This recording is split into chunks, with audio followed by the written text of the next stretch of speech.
بسم اللہ الرحمن الرحیم۔ دوستو،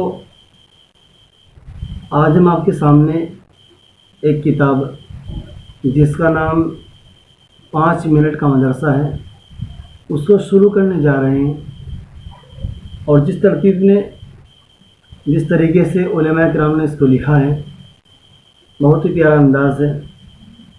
الحمدللہ ہر بات کو امت تک پہنچانے کے لیے چھانٹ چھانٹ کر لکھا ہے تاکہ امت کو زیادہ سے زیادہ فائدہ ہو۔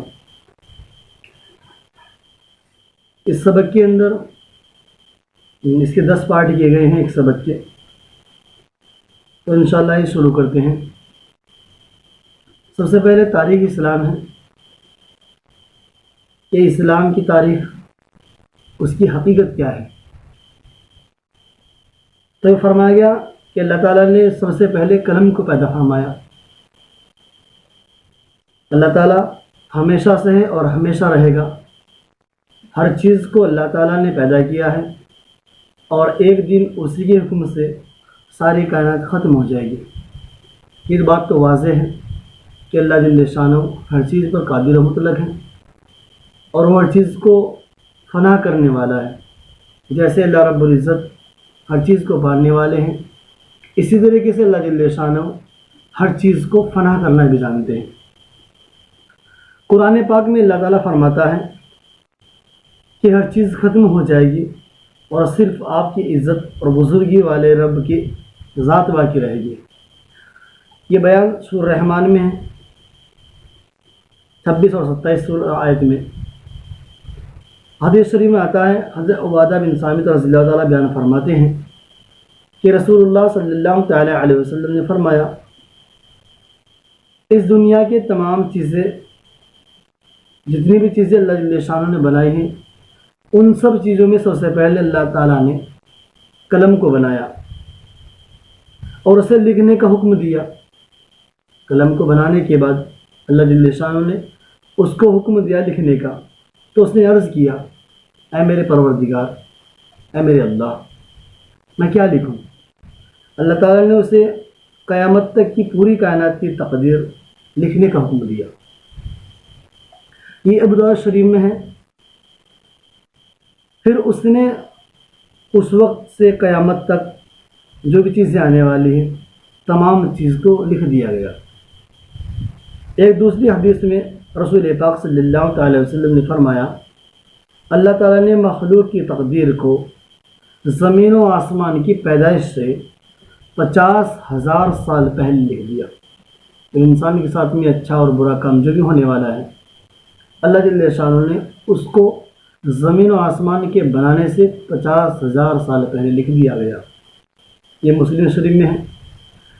اس وقت سے قیامت تک دنیا میں جو کچھ ہوتا ہے یا ہوگا، قلم ان چیزوں کو بحکم خداوندی پہلے ہی لکھ چکا ہے۔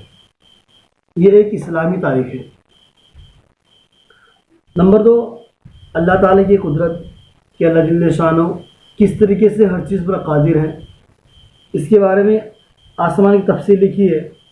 اللہ تعالیٰ نے ہمارے اوپر مضبوط آسمان کو بنایا، جو ہر انسان اپنی نظروں سے، اپنی آنکھوں سے دیکھتا ہے کہ وہ بندہ جب سے پیدا ہوا ہے اور جب تک اس کی موت نہیں آ جاتی، اس آسمان کو وہ اپنے سروں کے اوپر ہمیشہ بلند دیکھتا ہے۔ اس کی وجہ کہ اللہ جل شانہ ہر چیز پر قادر مطلق ہے۔ روشنی کے لیے اس میں چاند، سورج اور چمکدار ستارے بنائے، یہ انسان کے فائدے کے لیے یہ بھی بات ہوئی۔ اس نے بغیر سہارے کے اس کو زمین پر گرنے سے روکے رکھا۔ یہ کتنی بڑی بات ہے کہ اللہ جل شانہ نے اتنے بڑے آسمان کو اپنی قدرت کاملہ سے، اپنے حکم سے سارے کے سارے آسمان کو زمین پر گرنے سے روکے رکھا۔ وہ کون سی طاقت ہے کہ جو اس آسمان کو ہمارے سروں کے اوپر تھامے ہوئے اور زمین پر یہ گر نہیں سکتا جب تک حکم اللہ کا نہ ہو جائے۔ جبکہ انسان ہلکی سے ہلکی چیز کو بغیر سہارے کے نہیں روک سکتا۔ انسان کتنا ہی بڑا سائنٹسٹ ہو، انسان کتنا ہی بڑا علم والا ہو، انسان کتنی ہی عہدہ و ڈگری والا ہو، انسان کسی چیز کو بغیر ستون کے، بغیر سپورٹ کے نہیں روک سکتا۔ اللہ جل شانہ کی یہ قدرت کاملہ ہے کہ جس نے اتنے بڑے آسمان کو اپنی قدرت کاملہ سے روک رکھا ہے۔ مگر اللہ تعالیٰ نے ہزاروں سالوں سے زمین کو، اس آسمان کو بغیر ستون کے روک کر اپنی زبردست قدرت کا اظہار فرمایا ہے، اور لوگوں کو اس میں غور و فکر کرنے کی دعوت بھی دی ہے۔ ایسا نہیں کہ اللہ جل شانہ نے اس آسمان کو صرف روکا ہے، نہیں، بلکہ روکنے کے ساتھ ساتھ اللہ جل شانہ نے اس زمین و آسمان کے اندر انسان کو یہ حکم بھی دیا ہے کہ یہ انسان اس کے اندر غور و فکر کرے کہ اللہ جل شانہ نے ایسے بڑے، ایسے طاقتور، ایسے وزن والے آسمان کو کیسے روک دیا۔ یہ انسان کے لیے غور و فکر کا مقام ہے۔ اگر بندہ ایسی طاقتور چیزوں کو اپنی آنکھوں سے دیکھ کر اللہ جل شانہ کی بنائی ہوئی کاریگری کے اندر غور و فکر کرے گا تو اس کے ایمان کے اندر یقیناً اضافہ ہوگا۔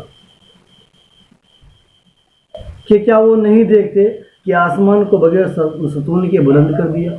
یہ کون ہے؟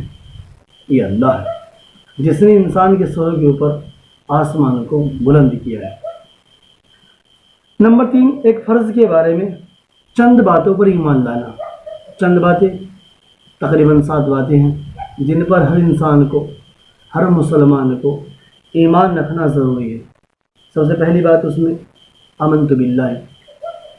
اس میں رسول اللہ صلی اللہ تعالی وسلم نے فرمایا جب تک کوئی بندہ ان 4 باتوں پر ایمان نہ لے آئے وہ مومن نہیں ہو سکتا، وہ پکا مسلمان نہیں ہو سکتا۔ اس بات کی گواہی نہ دے کہ اللہ کے سوا کوئی عبادت کے لائق نہیں۔ جب تک بندہ یہ گواہی نہ دے کہ اللہ کے سوا کوئی عبادت کے لائق نہیں، اور اس کی بھی گواہی دے کہ میں اللہ کا رسول ہوں، اس نے مجھے حق کے ساتھ بھیجا۔ اللہ کے نبی علیہ الصلوۃ والسلام فرماتے ہیں جب تک بندہ 2 چیز کی یہاں گواہی نہ دے، ایک لا الہ الا اللہ اور دوسرا محمد رسول اللہ، وہ بندہ حقیقت میں صحیح معنوں میں مومن نہیں ہو سکتا۔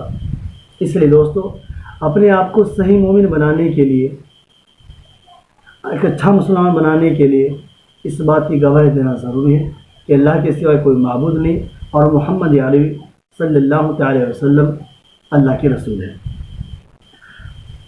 مرنے پر اور پھر دوبارہ زندہ ہونے کا یقین، ایک تو مرنا ہے اور پھر دوبارہ زندہ ہونا۔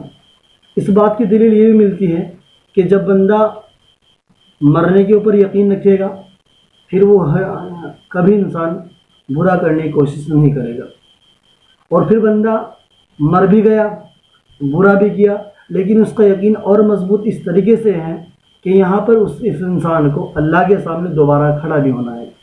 جب بندہ اللہ کے سامنے دوبارہ کھڑا ہوگا پھر اس سے وہ تمام سوالات ہوں گے کہ تو نے دنیا کے اندر کیا کیا عمل کیے۔ اس لیے دوستو، یہاں پر مرنے پر اور دوبارہ زندہ ہونے پر یقین کرنا یہ بھی انسان کے مومن ہونے کی ایک علامت ہے۔ اور نمبر 4، تقدیر پر ایمان لائے۔ جو اچھا جو برا وہ سب کچھ اللہ کی جانب سے ہے۔ اس لیے دوستو، اپنے آپ کو ہمیشہ اللہ جل شانہ کے حکموں کا پابند رکھیے۔ دوستو، نمبر 4 پر ایک سنت کے بارے میں، سنت کا کیا مقام ہے کہ بغیر انسان سنت کے صحیح معنی میں مسلمان نہیں ہوتا، کیونکہ جب تک لا الہ الا اللہ بولا اور اس بندے نے محمد رسول اللہ نہیں بولا وہ انسان مسلمان نہیں ہو سکتا۔ سنت پر عمل کرنا، رسول اللہ صلی اللہ تعالی علیہ وسلم نے فرمایا جس نے میری سنت سے محبت کی، جس نے میری سنت سے محبت کی یعنی اس پر عمل کیا تو اس نے مجھ سے محبت کی۔ جس انسان نے، اللہ کے نبی علیہ الصلوۃ والسلام فرماتے ہیں جس نے میری سنت پر عمل کیا اس نے مجھ سے محبت کی، اور جس نے مجھ سے محبت کی وہ جنت میں میرے ساتھ ہوگا۔ اللہ کے نبی علیہ الصلوۃ والسلام سے محبت کرنا اور ان کی سنتوں کو ادا کرنا اس کی یہ علامت ہے کہ انسان قیامت کے دن اللہ کے نبی علیہ الصلوۃ والسلام کے ساتھ جنت میں ہوگا۔ اور نمبر 5، ایک اہم عمل کی فضیلت صبح کے وقت میں دعا پڑھنا۔ رسول پاک صلی اللہ علیہ وسلم نے فرمایا جو شخص صبح کے وقت یہ پڑھے گا شام تک وہ شیطان سے محفوظ رہے گا۔ جو بندہ یہ جو دعا حدیث میں آتی ہے، یہ دعا جو پڑھ لے گا بندہ شام تک شیطان سے محفوظ رہے گا۔ اور کتنی سی دعا ہے، آپ بھی میرے ساتھ دہرائیے، اعوذ باللہ السمیع العلیم، اعوذ باللہ السمیع العلیم من الشیطان الرجیم۔ اس کا ترجمہ ہے میں شیطان رجیم سے اللہ تعالیٰ کی پناہ چاہتا ہوں جو سننے والا اور جاننے والا ہے۔ فضیلت آپ کے سامنے ہے۔ اگر بندہ یہ چھوٹے سے کلمات ایک بار دہرا لے، چھوٹے سے کلمات ایک بار دہرانے پر شام تک بندہ شیطان سے محفوظ رہے گا۔ کیا دعا ہے؟ اعوذ باللہ السمیع العلیم من الشیطان الرجیم۔ اور نمبر 6، ایک گناہ کے بارے میں، پڑوسی کو ستانا۔ یہ عام طور سے اس معاشرے کے اندر ایک تباہی ہو رہی ہے کہ انسان ایک دوسرے کے حقوق کا خیال نہیں کر رہا۔ اس لیے دوستو ہمیں ایک دوسرے کے حقوق کو بہت دھیان رکھنا ہے اور اس کو ہمیشہ ادا کرنا ہے۔ اگر تھوڑا حق میرا خود کا چلا جائے اس میں تو کوئی حرج نہیں، اگر دوسرے کا حق میں نے مار لیا تو قیامت کے دن یہ انسان بڑے خسارے میں ہوگا۔ پڑوسی کا کیا حق ہے؟ رسول اللہ صلی اللہ تعالی علیہ وسلم نے فرمایا وہ آدمی جنت میں داخل نہ ہو سکے گا، اللہ وہ شخص، وہ انسان، وہ آدمی جنت میں داخل نہ ہو سکے گا جس کے ظلم و ستم سے اس کا پڑوسی محفوظ نہ ہو۔ اللہم حافظنا۔ اللہ تمام امت کی حفاظت فرمائے کہ آج کل اس حکم کے اور اس پر عمل نہ کے برابر ہے۔ اس لیے دوستو ہمیں پڑوسی کا، اپنے بھائیوں کا، جس پر ہمارا حق بنتا ہے یا جس کا حق ہم پر بنتا ہے، ہم اس کو پوری طریقے سے ادا کریں۔ مسلم شریف میں ہے۔ اور نمبر 7، دنیا کے بارے میں، حلال اور حرام کو سمجھو۔ یہ بہت پیچیدہ معاملہ ہے کہ بندہ ہمیشہ دنیا کی چیزوں کو، دنیا کی زینت کو اختیار کرنے کے لیے حرام اور حلال کی طرف توجہ نہیں دیتا، جس کی وجہ سے بہت سارا نقصان اٹھا لیتا ہے۔ اور حلال کی ایک یہ نحوست یہ بھی ہے کہ انسان جب حرام کام میں ہمیشہ ملوث رہتا ہے تو دھیرے دھیرے وہ بہت ساری خیر کی باتوں سے محروم ہو جاتا ہے۔ اس لیے دوستو ہم لوگوں کو حرام سے بچنے کی اور حلال پر چلنے کی ہمیشہ کوشش کرتے رہنا چاہیے۔ رسول پاک صلی اللہ تعالی علیہ وسلم نے فرمایا ان قریب ایک ایسا زمانہ آنے والا ہے، اللہ اکبر، ان قریب ایک ایسا زمانہ آنے والا ہے جس میں آدمی کو یہ بھی پرواہ نہ ہوگی، جس میں آدمی کو یہ بھی پرواہ نہ ہوگی کہ مال حرام ہے یا حلال ہے، بس پیسہ ہو چاہے جیسا ہو۔ اس لیے دوستو ایسا نہیں، مسلمان کے لیے جائز نہیں کہ پیسہ ہو چاہے جیسا ہو، بلکہ وہ انسان ہمیشہ حلال اور حرام کا اپنے دلوں کے اندر، اپنے ذہنوں کے اندر ہمیشہ تصور رکھتا ہے۔ اس کے بہت سارے نقصانات ہیں۔ حلال جو بندے کماتے ہیں ان کی روزی کے اندر برکتیں ہوتی ہیں، اللہ کی ان پر رحمتیں ہوتی ہے، اور جو بندہ جو حرام کام ہے ان میں ملوث رہتا ہے اس کے بہت سارے نقصانات ہیں۔ اور بڑا نقصان یہ ہے کہ قیامت کے دن اللہ جل شانہ کے سامنے کھڑا ہو کر ایک ایک لمحے کا جواب دینا ہوگا کہ تو نے یہ مال کہاں سے کمایا اور کہاں خرچ کیا، کس طریقے سے کمایا اور کس طریقے سے خرچ کیا۔ تو اس لیے دوستوں ہمیں حرام اور حلال کا بہت اہتمام کے ساتھ خیال کرنا ہے۔ نمبر 8، آخرت کے بارے میں، قیامتوں میں مجرموں کی حالت، اللہ اکبر۔ قیامت کے دن مجرم لوگ کس حال میں ہوں گے، یہ حدیث شریف میں آتا ہے۔ قرآن میں اللہ تعالیٰ فرماتا ہے اعمال کا رجسٹر سامنے رکھ دیا جائے گا، اعمال کا رجسٹر سامنے رکھ دیا جائے گا کہ جس انسان نے جیسا بھی عمل کیا ہے وہ آج اپنے عمل کو دیکھ لے گا۔ تو اس وقت تم مجرموں کو دیکھو گے کہ وہ لوگ اعمال ناموں میں لکھی ہوئی چیزوں سے ڈر رہے ہیں۔ کن سے؟ وہ ڈر رہے ہوں گے کہ ہم نے جیسے اعمال دنیا کے اندر رہتے ہوئے کیے ہیں وہ سب جانتے بھی ہیں، لیکن اللہ جل شانہ گواہی کے طور پر اور ثبوت کے طور پر، ایویڈنس کے طور پر ان کے سامنے وہ رجسٹر پیش بھی کر دے گا کہ تم لوگوں نے دنیا کے اندر رہتے ہوئے یہ سب اعمال کیے ہیں۔ اور وہ افسوس سے کہہ رہے ہوں گے ہائے ہماری بدبختی، ہائے ہائے ہماری بدبختی۔ یہ کیسا دفتر اور رجسٹر ہے؟ جی یہ کیسا دفتر اور رجسٹر ہے جس نے کوئی کچھ بھی عمل نہیں چھوڑا، نہ بڑا اور نہ چھوٹا، سبھی اس میں محفوظ ہو گئے۔ آخرکار وہ لکھنے والے کون تھے؟ اس لیے اللہ جل شانہ نے ہمیں دنیا کے اندر آنے کے ساتھ ساتھ ہماری رہبری بھی فرمائی، اور یہ فرمایا کہ ہم نے تمہارے ساتھ فرشتے مقرر فرمائے ہیں کہ جو تمہاری تمام بد اعمالیوں کو، تمہارے نیک اعمال کو تمام کو لکھ لیتے ہیں، اور تم ایسے اعمال ہرگز نہ کرنا جس سے تمہیں قیامت کے دن پریشان کا سامنا کرنا ہو۔ اس لیے دوستو یہ سورۃ سورہ کہف میں ہے، یہ جو ترجمہ ہے سورہ کہف کی صورت کیا ہے۔